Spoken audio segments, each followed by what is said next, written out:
They went to the doctor for back pain, but left with permanent damage, even paralyzed. KARE 11 Investigates looks into claims against a well-known Twin Cities pain clinic from multiple patients who say their spinal cord stimulators left them with debilitating injuries. I slip, slide everywhere. In another time, snowy sidewalks were a minor inconvenience, but not now. Oh, I could walk, do everything fine before. Now, I can't even walk. Not since a procedure meant to relieve Kevin Pribula's pain left him paralyzed. They said I'll never walk again. It took my life away. Kevin says multiple surgeries hadn't fixed his chronic back pain. So he went to the Edina office of Nura Pain Clinics. He says Dr. David Schultz suggested a spinal cord stimulator. This video from Abbott, one of the makers of the devices, explains how it works. The doctor will place thin wires, called leads, into the epidural space. Then an implanted battery sends electrical charges to block the pain receptors. Kevin had high hopes, but when he woke up from the procedure, I had the worst pain I ever felt in my life across my chest. It felt like someone was stomping on it. And he couldn't feel his legs. Medical records show he suffered a traumatic spinal cord injury, likely during the stimulator placement.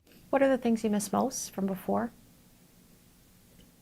Walking, being able to play with my grandkids.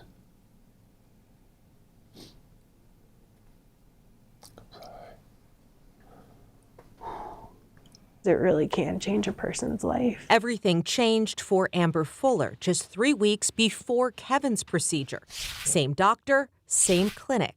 Records show she also had a spinal cord stimulator placed to help with her chronic neck pain, but woke up in agony. My whole body felt like it was on fire. Later at the hospital, Amber was diagnosed with a traumatic spinal cord injury known as Brown-Séquard syndrome. My right foot still burns like hell. She has numbness and lacks stamina to go long distances without a wheelchair or to keep up with her kids. Prior to when I was doing all the mom stuff, I can't do all the mom stuff anymore. So, changed a lot of things. Spinal cord stimulators are popular devices, roughly 50 to 60,000 implanted every year, and many are successful. But a KARE 11 review of FDA data shows Kevin and Amber aren't alone in complications. Searching spinal cord stimulators, we found in the last decade roughly 200,000 adverse event reports indicating injuries. That includes more than 900 reports of temporary or permanent paralysis.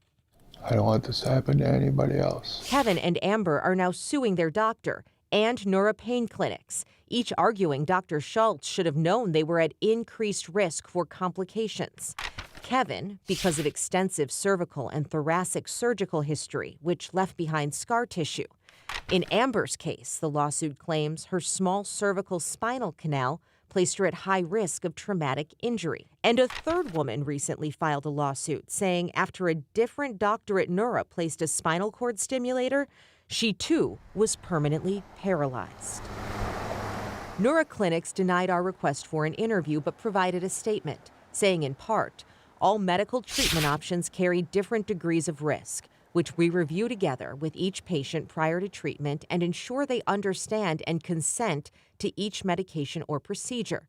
We are aware of the allegations and take them very seriously. In a court filing for one of those cases, Nura says damages, if any, are the result of pre-existing and/or subsequent medical conditions, not their fault. But these patients say they'd never have signed up for this. Had he said that, I probably would have left the room. I never thought that in a million years. I thought I'd be better off. I was told I'd be better off. There have been lawsuits all across the country blaming the manufacturers for injuries caused by the devices. But in these cases against Nura, the plaintiffs say it's the doctors who are culpable because they went ahead with the procedure despite warning signs. For KARE 11 Investigates, I'm Lauren Lemanchek.